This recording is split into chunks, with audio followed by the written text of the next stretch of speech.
জীবনে কখনো হতাশ হবেন না। জীবনে যাই হয়ে যাক না কেন কখনো হতাশ হবেন না।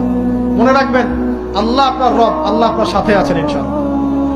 এই সমাজ আপনাকে যেভাবে শেখায়, কিভাবে শেখায়, এই যে স্কুল, কলেজ, ইউনিভার্সিটি, চাকরি, বিয়ে, সন্তান প্রতিপালন, আর তারপর ইন্না লিল্লাহি ওয়া ইন্না ইলাইহি রাজিউন, এই তো শেখায় নাকি?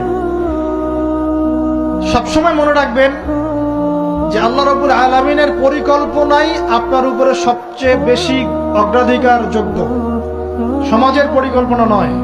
পরিবার আপনাকে চাপ দিচ্ছে, চাকরি পাস না, পড়াশোনা করিস না, হ্যাঁ পড়াশোনায় কেন তুই 80 নম্বর পাইলি না, কেন চান্স পেলি না, কবে চাকরি পাবি, কবে আমাদেরকে দেখবি, খাওয়াবি, পড়াবি, এই যে চাপগুলো চারপাশ থেকে আসে কিনা, এতে করে অনেক যুবক দেখা যায় মাদকাসক্ত হয়, অনেকে দেখা যায় আত্মহত্যা করছে ইদানিং, করছে কিনা ভাই?